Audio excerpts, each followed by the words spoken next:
Hello everyone, how are you? I hope you all are fine.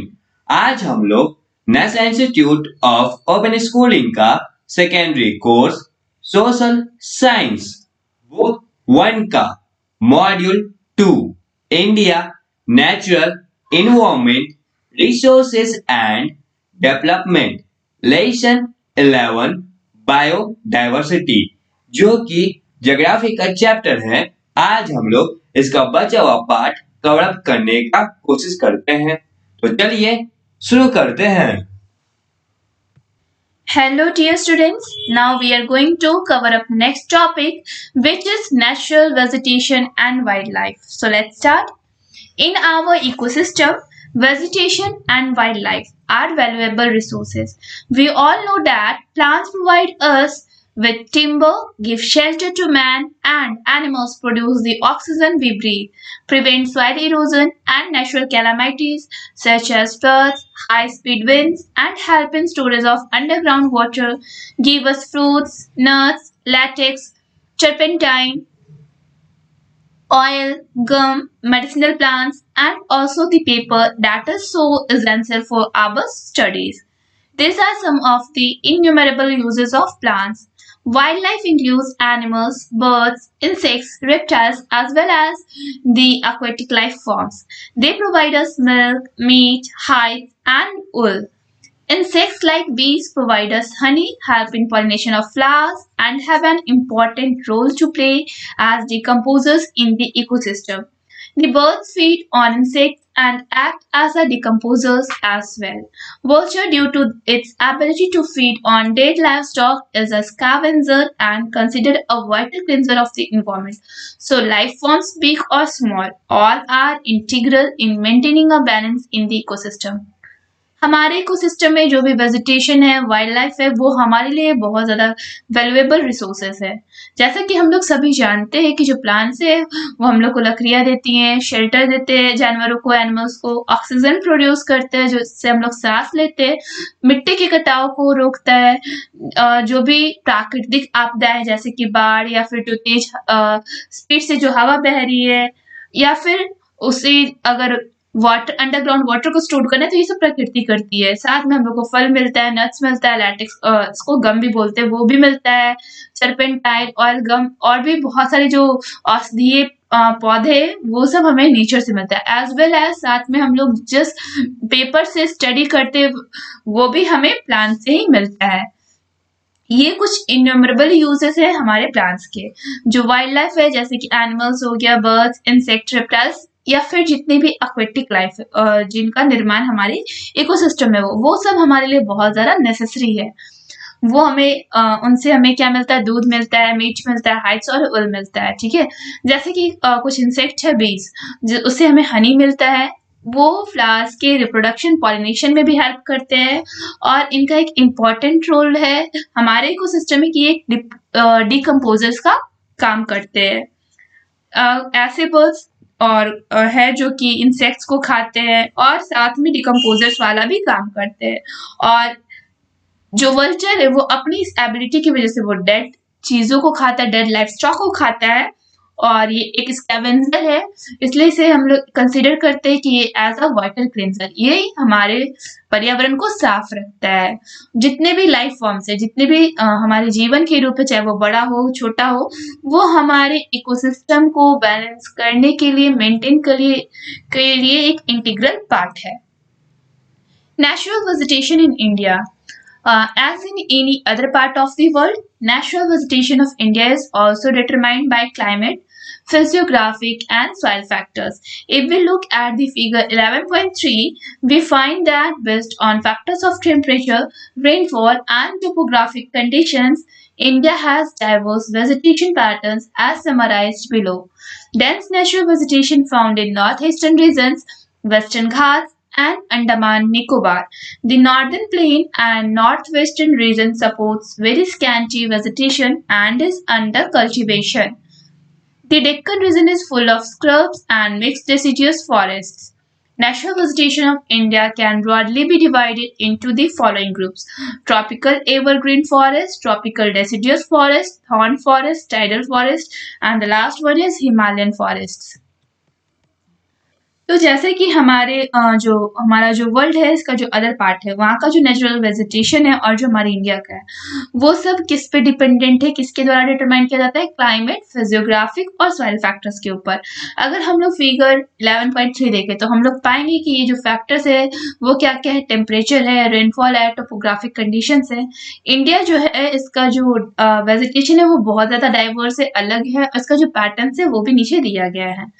हमारा जो dense national forest का जो vegetation है वो नॉर्थ ईस्टर्न रीजन में पाया जाता है, वेस्टर्न घाट्स और अंडमान निकोबार में पाया जाता है।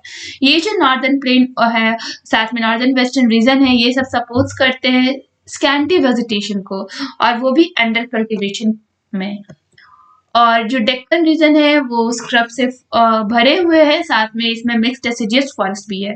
जो नेचुरल वेजिटेशन है इंडिया को उसको हम लोग फॉलोइंग ग्रुप्स में डिवाइड कर सकते हैं। ये ग्रुप्स कौन कौन से हैं? Tropical evergreen forest, tropical deciduous forest. ठीक है, ये दो सेम मतलब कि ये जो है उसमें बस थोड़ा सा डिफरेंस है कि एक एवरग्रीन है और एक डेसिडियस है। फिर हो गया हमारा thorn forest, tidal forest, and the last one is Himalayan forest. Let's study detail about tropical evergreen forest. Trees in this forest remain green all the year round as the climate of the region is warm and wet throughout the year. The leaves of these trees do not fall in any particular season, hence they are evergreen. These forests are found in the areas having more than 200 cm of rainfall with a short dry season. The trees reach a height up to 60 meters or even more. It has a dense and mixed vegetation of all kinds, including trees, shrubs, climbers, creepers, epiphytes, and ferns, giving it a multi-layered structure. Hence, their economic exploitation is not viable. The number of species of trees is very large in a small area. Rosewood, ebony, mahogany, rubber, jackwood, and bamboo are the important species of trees found in tropical evergreen forest. In India, this type of vegetation is found in the areas of heavy rainfall in Western Ghats, upper parts of Assam, and islands of Lakshadweep, Andaman, and Nicobar. Hardwood from this forest is used for furniture, handicraft, etc. They prevent landslides and soil erosion. जो हमारा tropical evergreen forest है ये mainly हमेशा पूरे साल भर green रहते, हरे रहते, और इसका जो क्लाइमेट है इस रीजन का वो गर्म होता है और वेट भी होता है, गीला भी होता है पूरे साल भर। इनके जो पत्ते हैं पेड़ से वो गिरते नहीं हैं, सदाबहार रहते, किसी भी पार्टिकुलर सीजन में ये पत्ते गिरते नहीं हैं, इसलिए ये सदाबहार भी बोला जाता है, एवरग्रीन भी बोला जाता है। ये जो जंगल है वो उस एरियाज में पाए जाएंगे जहाँ पे 200 सेंटीमीटर तक बारिश होती है, और वहाँ का जो सीजन है वो बहुत ही कम टाइम तक ड्राई सीजन होना चाहिए। ये जो पेड़ों की जो हाइट है वो अप टू 60 मीटर्स और कभी कभी इससे ज़्यादा तक पहुँच जाती है। इसके जो वेजिटेशन में इसमें हम लोग देखे जो डेंस है और मिक्स्ड वेजिटेशन है, जैसे कि यहाँ पे tree, shrubs, climber, creepers, epiphytes, fern सब पाए जाते हैं, और इनका जो स्ट्रक्चर होता है वो मल्टी लेयर्ड होता है, इसलिए इनका जो इकोनॉमिक एक्सप्लॉइटेशन होता है वो वायबल नहीं है। और यहाँ पे अनेक प्रकार की प्रजातियां पेड़ों की पाई जाती है। स्मॉल एरिया में बहुत अलग अलग बड़ी प्रकार की प्रजातियां पाई जाती है, जैसे कि रोजवुड हो गया, इबोनी, महोगनी, रबर, जैकवुड और बम्बू, ये सब इस जंगल की महत्वपूर्ण प्रजातियां हैं पेड़ों की, और जो कि ट्रॉपिकल एवरग्रीन फॉरेस्ट में पाए जाते हैं। भारत में ये इस टाइप का जो वेजिटेशन है वो हेवी रेनफॉल एरियाज में पाए जाएंगे, जैसे कि वेस्टर्न घाट्स और अपर पार्ट्स ऑफ आसाम में, और एक हो गया आइलैंड्स लक्षद्वीप और अंडमान और निकोबार के आइलैंड्स में। यहाँ पे जो हार्डवुड है इस फॉरेस्ट का उसको हम लोग किस चीज में यूज करते हैं? तो फर्नीचर बनाने में और हैंडीक्राफ्ट बनाने में, और ये लैंडस्लाइड्स और सॉइल इरोजन को प्रिवेंट करते हैं हमारे पेड़। Tropical deciduous forest. Trees in this forest shed their leaves once in a year. That is why they are called tropical deciduous forests. These are most widespread forests of India. These forests are found in the areas receiving annual rainfall between 75 to 200 centimeters. As far as the physical distribution of this type of forest is concerned, they are found in the entire country excluding some parts of Deccan Plateau, northeastern region, western Ghats, and eastern coast. These forests have been subject to extensive clearance by man for the purpose of cultivation. Still, some patches of natural vegetation are found along the foothills of Himalayas, hilly regions of peninsular and central part of the country. On the basis of the availability of rainfall, these forests are further divided into moist deciduous and dry deciduous. तो ये जो type का जो जंगल है वो साल में एक बार अपने पत्ते को शेड ऑफ कर देते हैं, मीन्स गिरा देते हैं, इसलिए हम लोग इन्हें ट्रॉपिकल डेसिडियस फॉरेस्ट भी बोलते हैं। और ये जो फॉरेस्ट है वो वाइडली स्प्रेड है हमारे इंडिया में। ये फॉरेस्ट वहां पे पाए जाएंगे जहां का एनुअल रेनफॉल 75 से 200 सेंटीमीटर के बीच में होगा। और इसका जो फिजिकल डिस्ट्रीब्यूशन है इस फॉरेस्ट का वो इंटायर कंट्री में पाए जाएंगे, एक्सक्लूडिंग डेक्कन प्लेट्यू को छोड़ के, नॉर्थ ईस्टर्न रीजन को छोड़ के और वेस्टर्न घाट्स और ईस्टर्न कोस्ट को छोड़ के। ये जो जंगल है वो हम लोग देखेंगे कि इसका जो एक्सटेंसिव क्लियरेंस ह्यूमंस कर रहे हैं कल्टीवेशन के पर्पस के लिए, मीन्स इस जंगलों को वो साफ कर रहे हैं। और इसके अभी भी कुछ पैचेस देखे जा सकते हैं नेचुरल वेजिटेशन के, जो कि फुटहिल्स ऑफ हिमालयाज में पाए गए, हिल रीजन जो कि पेनिनसुलर में वहां पे पाए गए, प्लस यहाँ पे जो सेंट्रल पार्ट है कंट्री का वहां पे ये अभी भी पाए गए ये forest.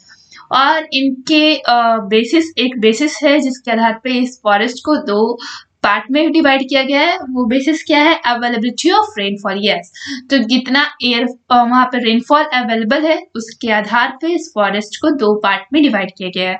First one is most deciduous and the second one is dry deciduous. The moist deciduous forests are found in the areas of rainfall between 100 to 200 cm. These are distributed mainly in the eastern parts of the country. Northeastern states along the foothills of Himalayas, Jharkhand, Odisha and Chhattisgarh and eastern slopes of western Ghats. Tea, bamboo, sal, shisham, sandalwood, khair, kusum, arjun, mahua, jamun and mulberry are the important species of trees found in this forest. ये जो moist deciduous forest है वो उस क्षेत्र में पाए जाएंगे जहाँ की जो बारिश है वो 100 से 200 सेंटीमीटर के बीच में होनी चाहिए। और ये मेनली ईस्टर्न पार्ट्स, हमारी कंट्री के ईस्टर्न पार्ट्स में डिस्ट्रीब्यूटेड है। नॉर्थ ईस्टर्न स्टेट्स में जैसे कि हिमालयाज के फुटहिल्स में, Jharkhand, Orissa, Chhattisgarh, eastern slopes, western Ghats के, ठीक है।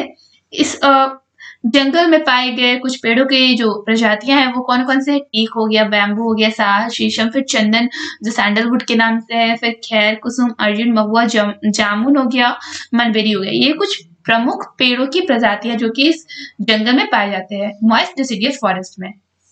The dry deciduous forests are spread in the areas receiving annual rainfall between 75 to 100 centimeters annually.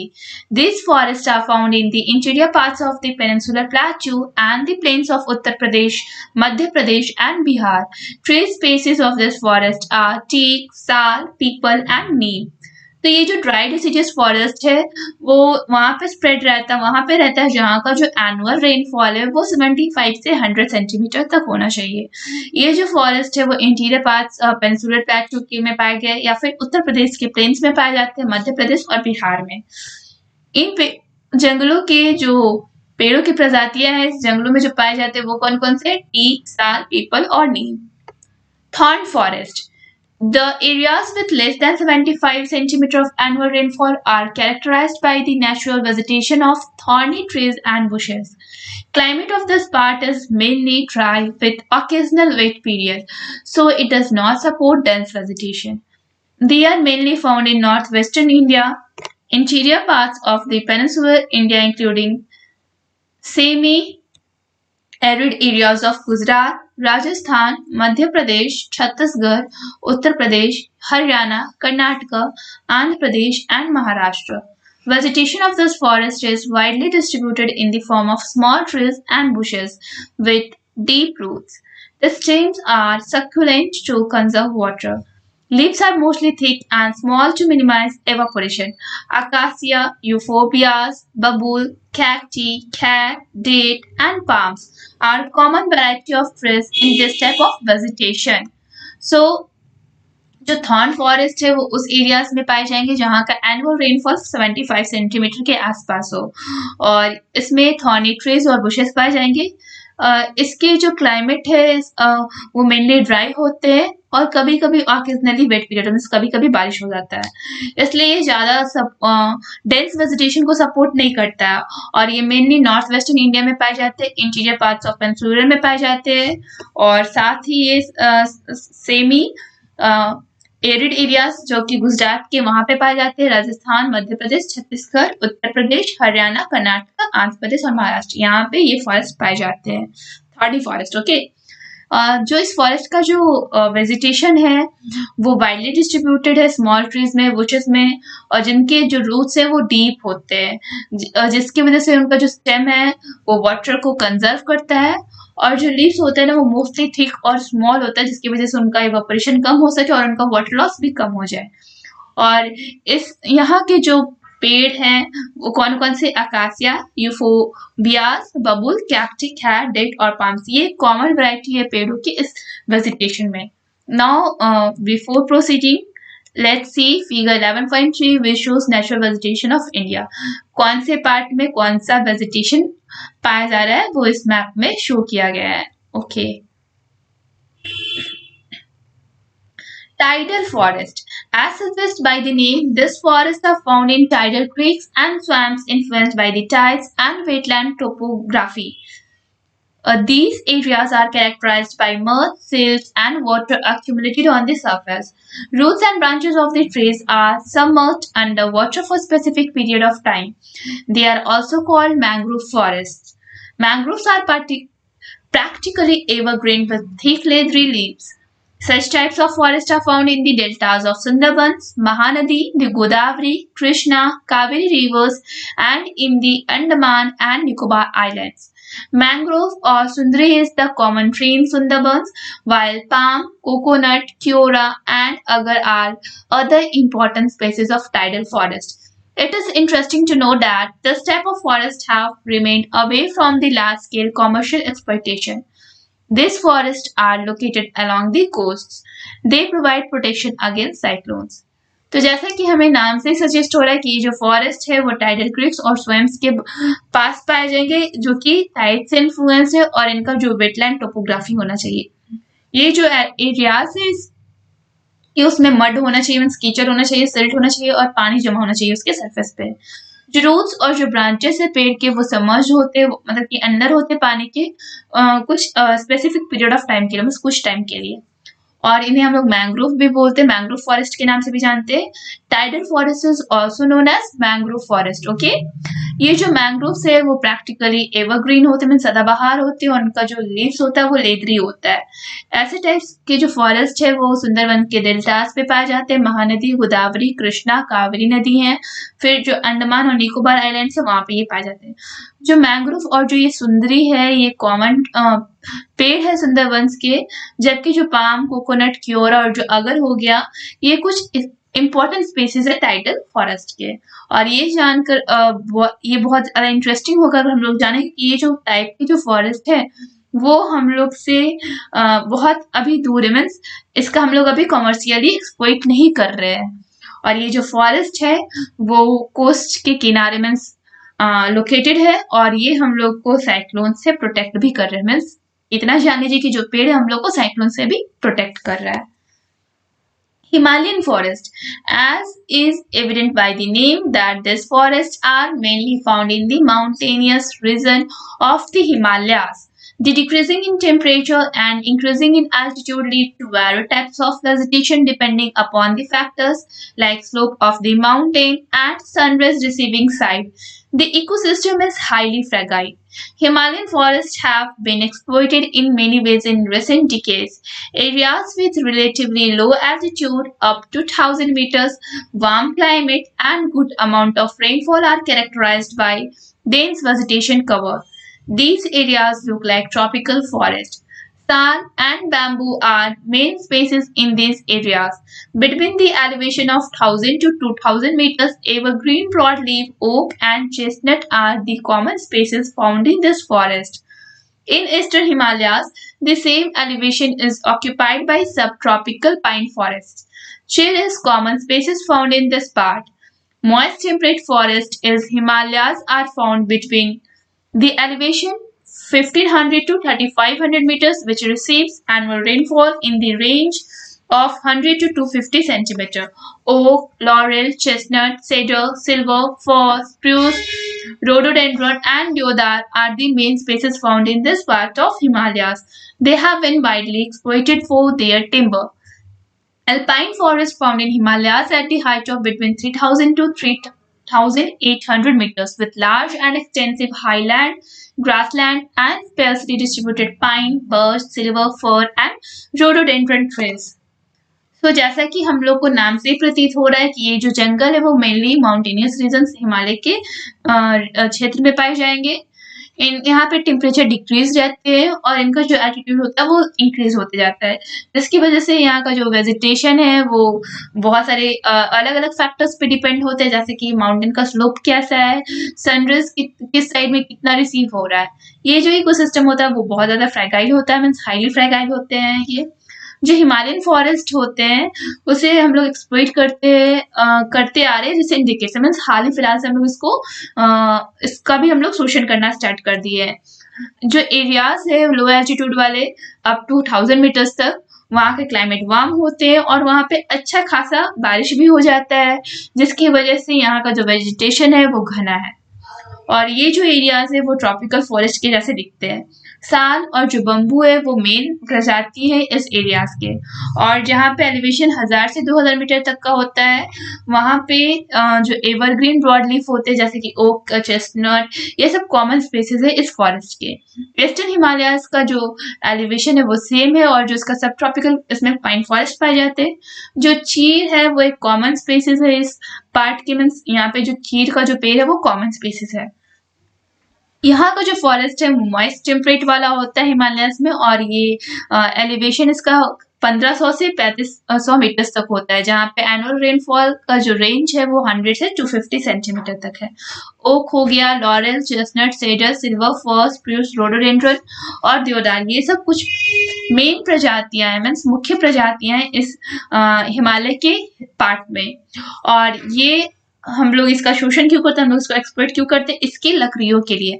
जो अल्पाइन फॉरेस्ट है वो हिमालयाज के रीजन में पाए जाते हैं और इसका जो हाइट है वो 3000 से 3800 मीटर तक है और ये लार्जली एक्सटेंसिव हाईलैंड ग्रासलैंड है और इसमें कौन कौन से स्पीसीज पाए जाते हैं पेड़ों की, pine, birch, silver fir and rhododendron. ठीक है, now based on your understanding try to solve in text question 11.2. Well chapter अभी कंप्लीट नहीं हुआ है, नेक्स्ट वीडियो में नेक्स्ट टॉपिक कवर होगा। तब तक के लिए इस चैप्टर का इंटेक्स्ट क्वेश्चन बनाने का प्रयास करें और साथ ही साथ इस चैप्टर को पढ़ने और समझने का प्रयास करें। That's all for today. Thank you everyone.